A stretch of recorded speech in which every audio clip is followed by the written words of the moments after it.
សួស្តីជំរាបសួរបងប្អូនអរគ្នាសុខសប្បាយនេះតនេមើលព័ត៌មានមើល Facebook ណាហើយក៏ចាប់អារម្មណ៍ឃើញរឿងមួយដែរទោះមានតែនៅក្នុងបណ្ដាញសង្គមហើយសម្រាប់ខ្ញុំក៏ជាអ្នកដែលតែងមើលគាត់ដែរចាអញ្ចឹងសូមមិននិយាយថាអ្នកណាទេប៉ុន្តែជាបទគូរបស់គាត់ហ្នឹងគឺគាត់ជួបគ្នានៅប្រទេសក្រៅហើយតស៊ូអញ្ចឹងណាហើយតបន្តមកមួយទៀតទេក្រោយមកក៏មានការទូកបែកបាក់នៃការលេងលះគ្នាចាជាការពិតទៅគឺពាក់ព័ន្ធទៅនឹងជីវិតគូអត់មានអ្នកណាចង់បែកបាក់គ្នាទេចាប៉ុន្តែជីវិតគូពេលខ្លះមេមានអ្នកនៅក្នុងចិត្តរបស់យើងអត់ដឹងណាចឹងពាក់ព័ន្ធនឹងជីវិតគូប្តីប្រពន្ធហ្នឹងគឺយើងតែតែធម្មតាតែមានការឆ្លោះគ្នាហើយវាអត់មានអត់ថាវាស្រឡាញ់គ្នារហូតមិនឆ្លោះគ្នាទេហើយមនុស្សនៅជាមួយគ្នាចានៅក្នុងរាវចឹងណាបើមិនឲ្យឆ្លោះមិនឲ្យប៉ះគ្នាវិញមិនកើតទេប៉ុន្តែគេថាតែថាប្តីប្រពន្ធឆ្លោះគ្នាយ៉ាងណាបើគ្មានអ្នកទី3ក៏ដែរបែកគ្នាដែរកន្លែងនេះអាចត្រូវអាចមិនត្រូវចាអញ្ចឹងមិនអ្នកទី3ធ្វើយើងបែកទេចាប្រសិនបើយើងជាមនុស្សដែលមានការទទួលខុសត្រូវច្បាស់លាស់ចាហើយនឹងមានភាពស្មោះត្រង់ឲ្យគ្នាយល់ចិត្តគ្នាតែការបែកមិនមែនបែកដោយសារអ្នកទី3ទី4ទី5ទី6ទេគឺមកពីបុគ្គលដែលខ្វះភាពស្មោះត្រង់ដែលភ្លើតភ្លើនហើយដូចថាអាត្មានិយមណាយល់ទៅពីខ្លួនឯងឬក៏ស្រឡាញ់តែភាពល្អភាពស្អាតភាពអស្ចារ្យចាអញ្ចឹងទៅក៏ធ្វើឲ្យយើងមានការបែកគ្នាទៅហើយមួយទៀតដែរគឺតកតងទៅនឹងការយល់ចិត្តអញ្ចឹងត្រង់ចំណុចនេះខ្ញុំធ្លាប់បានទៅរៀនជាមួយនឹងអង្គការមួយដែលគេពាក់ព័ន្ធនឹងផ្លូវចិត្តគាត់និយាយអំពីការធ្វើជាឪពុកម្ដាយហើយក៏លើកឡើងអំពីការបាក់បែកលេងលះគ្នានៃគ្រួសារនីមួយៗចាខ្លះទៅក៏គាត់និយាយថាមកពីអ្នកទី3ខ្លះទៅមកពីអស់ចិត្តស្រឡាញ់ខ្លះទៅមូលហេតុខុសគ្នាតែម្ដងប៉ុន្តែរឿងពិតដ៏សំខាន់គឺមានតែបុគ្គល2នាក់ទេដែលដឹងចាយើងអត់អាចវិនិច្ឆ័យបានបុគ្គល2នាក់ទេដែលដឹងអញ្ចឹងប្តីប្រពន្ធគឺបើយើងវិភាគទៅលើចំណុចមួយជួនកាលទៅចោទគ្នា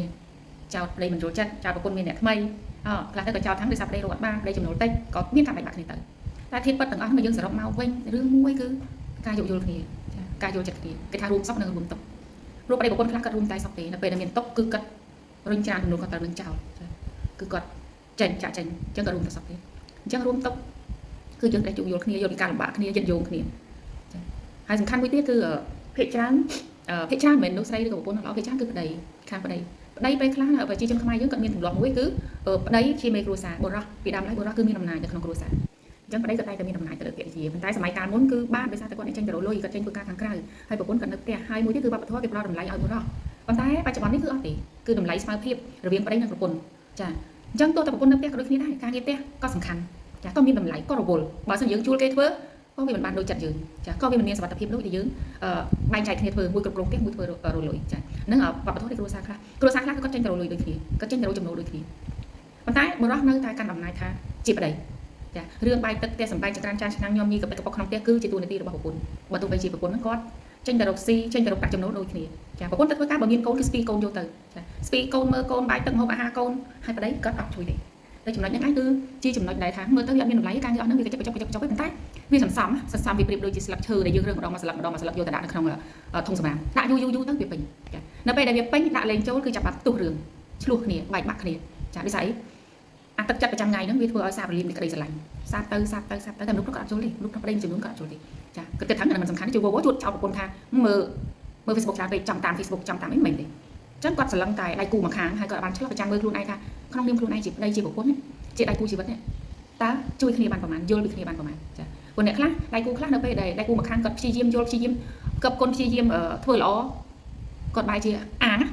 តែគេធ្វើល្អហើយអត់ខ្វល់គេថាអាងតែគេឲ្យហើយគាត់អង្គុយចាំតែទទួលឲ្យឲ្យគេឲ្យរហូតអញ្ចឹងទៅធ្វើឲ្យជីវិតប្រពន្ធហ្នឹងគឺវារកម្មរកគ្នារហូតចាយើងមិនអាចចាំតែទទួលទេជាទូទៅវាពាក់ព័ន្ធទៅនឹងខ្លះចរិតគាត់ខ្ជិលហ្មងចាខ្លះបើថាប្តីល្អប្តីគ្រប់គ្រប់យ៉ាងហើយគឺចាំបានលើសពីហ្នឹងបើថាប្រពន្ធល្អប្រពន្ធគ្រប់យ៉ាងធ្វើគ្រប់យ៉ាងហើយតាំងខ្លួនជាឯងជាមនុស្សដែរថាមេជាមនុស្សដែរអស់ចាអញ្ចឹងអត់ខ្វល់ពីរឿងការងារស្អីកើតឡើងទាំងអស់អត់ខ្វល់ពីអារម្មណ៍ដៃគូខ្លួនឯងចាអញ្ចឹងបើកាលណាដែលយើងអត់ខ្វល់ពីអារម្មណ៍ដៃគូខ្លួនឯងគឺបានន័យថាយើងក៏មិនខ្វល់ទៅលើសម្ព័ន្ធភាពថាតទៅបានប៉ុណ្ណាទេចាកុំមើលងាយជីវិតដៃគូកុំមើលងាយការងារកប៉ិកការងារតិចតួចការងារប្រចាំថ្ងៃឬក៏គេហៅថាសិល្បៈជីវិតនៃជីវិតគូមិនរស់នៅជាមួយគ្នាដោយចាស់បុរាណគាត់និយាយថាប្តីប្រពន្ធទោះតែមិនស្រឡាញ់គ្នាយ៉ាងណាក៏ដោយប៉ុន្តែបើស្រឡាញ់គ្នាហើយរស់នៅជាមួយគ្នាយូរទៅគង់តែស្រឡាញ់ចាត្រូវក៏ប៉ុន្តែអាស្រ័យទៅលើទង្វើភាគីដែលជាស្វាមីឬក៏ប្រពន្ធនៅពេលដែលគាត់រួមរស់នៅជាមួយគ្នាតែគាត់ធ្វើសកម្មភាពមួយខ្លះដើម្បីបង្កើតចិត្តស្រឡាញ់រវាងគ្នានិងគ្នាចាអញ្ចឹងជួនកាលភាគីទាំងសងខាងគាត់យល់ពីគ្នាគាត់យកចិត្តគ្នាគាត់មើលថែរក្សាគ្នាធ្វើឲ្យភាគីដៃគូគាត់មានអារម្មណ៍ថាគាត់កក់ក្ដៅទោះតែគ្មានលុយអត់លុយឬក៏មានស៊ីអត់ស៊ីក៏រួមសុខទុក្ខជាមួយគ្នាឲ្យគាត់កក់ក្ដៅគាត់មានអារម្មណ៍ថាគាត់ត្រូវការភាពកក់ក្ដៅគាត់មានអារម្មណ៍ថ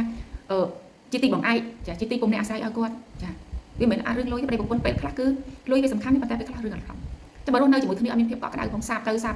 ចាគេហៅថាខ្លះគេថាពី0ដល់100បានន័យថាវាគ្មានក្តីស្រឡាញ់រហូតដល់ក្តីស្រឡាញ់ខាត់មុខមិនបានប៉ុន្តែខ្លះគឺពី100ធ្លាក់ដល់0ដោយសារអីចា ដោយសារទាំងធ្វើដូចគ្នាមុននឹងបានគ្នាជាប្តីប្រពន្ធអូស្វែងយល់ពីគ្នាណាយកចិត្តយកខ្លាំងគ្នាធ្វើគ្រប់បែបយ៉ាងឲ្យបានជាប្រពន្ធតែនៅពេលដែលបានឲ្យអាងថាបានជាប្តីជាប្រពន្ធឲ្យអត់ខ្វល់អត់ទៅណារួចទេជារបស់អញឲ្យទៅណារួចទេមិនអាចអត់គ្នាបានទេអានឹងអត់មានខុសទេចឹងហើយបានគាត់អត់ខ្វល់ពីអារម្មណ៍ដៃគូរបស់គាត់អត់ខ្វល់ពីអារម្មណ៍ប្រពន្ធឬក៏ប្តីរបស់គាត់មិនខ្វល់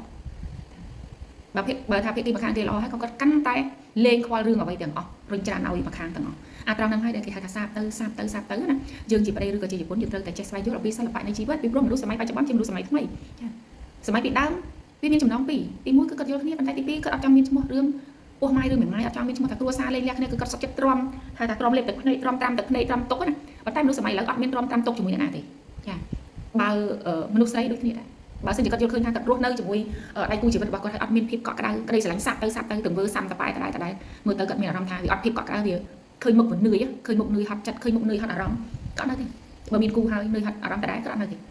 បែកគ្នាទៅហើយថ្មីគាត់ស្រឡាញ់នៅតែមានបែកគ្នាប៉ុន្តែយូរទៅគាត់នៅមានសេរីភាពអញ្ចឹងចំពោះជីវិតគូកុំចាំដល់ថ្នាក់ថាភាគីដៃគូរបស់យើងមានអារម្មណ៍ថាមិនខ្វល់មួយថ្ងៃទេពី3ដងទៅជាមួយថ្ងៃមិនដែលខររសោះធ្លាប់តែសួរធ្លាប់តែនាំហើយទៅជាមិនដែលសួរនាំខ្លះដូចស្អីចាអញ្ចឹងគេលេងខ្វល់អញ្ចឹងនៅពេលដែលលេងខ្វល់គេចាប់ផ្ដើមចោលគ្នាដោយសារតែវារឿងចេះដោយសារតែរឿងចោះចារឿងនេះរឿងនោះរឿងមិនចេះចោលគ្នាទៅនេះមាននោះមកខ្លះក៏ចោលថាស្រីគេថាមកខ្ញុំវាមិនស្អាតខ្ញុំវាមិនល្អខ្ញុំវាមិនទន់ភ្លន់ខាងប្រុសថាមកខ្ញុំគ្មានសមត្ថភាពគ្មានលុយមិនអាចបំពេញតម្រូវការគេបានលុយតិចទៅជាអញ្ចឹងទៅប៉ុន្តែធៀបពិតមូលហេតុគ្រឹះចម្បងនៃការបែកបាក់គ្នានឹងគឺអីមានអ្នកណាដែរទៅនៅរោប្រភពនឹងអត់យើងអត់ដែរទៅរោប្រភពនឹងទេចាប់ដៃគូជាប្តីជាប្រពន្ធហើយបានន័យថាយើងចាប់យកការទទួលខុសត្រូវហើយមានចិត្តដើម្បីតែសុបាយមិនពេញចិត្តចេញទៅបាត់ទេអានឹងអត់ទេអាហ្នឹងណាដៃប្រពន្ធដូច្នេះហើយតែឃើញមានការបែកបាក់លេងលះគ្នាច្រើនមែនទេនៅក្នុងបណ្ដាញសង្គមឃើញតែគាត់ផុសឃើញតែគាត់ share អញ្ចឹងណាអញ្ចឹងអត់មានអ្នកណាចង់បែកបាក់ទេប៉ុន្តែពេលខ្លះយើងទាំងដៃគូជីវិតទាំងសងខាងយើងអត់បានគិតទៅដល់អ្វីទៅជាសេចក្តីសុខពិតនៃជីវិតគ្រួសារទេចាយើងគិតតែសបាយលើកលឿនភ្លេចខ្លួនមនុស្សផ្សេងសំខាន់ឬក៏មិនឲ្យតម្លៃនៅក្នុងគ្រួសារមិនឲ្យតម្លៃសកម្មភាពតិចតួចនៅក្នុងគ្រួសារអាហ្នឹងគឺយើងនឹងបែកបាក់ហើយអញ្ចឹងខ្ញុំក៏អត់មានបទពិសោធន៍អ្វីច្រើនទៅលើជីវិតគូដែរក៏ប៉ុន្តែក៏យើងចាប់ដៃរស់នៅជាមួយគ្នាគឺចូល10ឆ្នាំហើយអញ្ចឹងក៏អាចមានបទពិសោធន៍ប្រចាំទុំគ្រប់គ្រាន់ក្នុងការអាចថាបង្ហាញការយកឃើញអាហ្នឹងជាគំនិតរបស់ខ្ញុំទេបើសិនជាបងប្អូនមានគំនិតអ្វីផ្សេងក៏ចាយល់តាមការយកឃើញរៀងៗខ្លួនចាមានតែប៉ុណ្្នឹងអរគុណច្រើនជម្រាបលា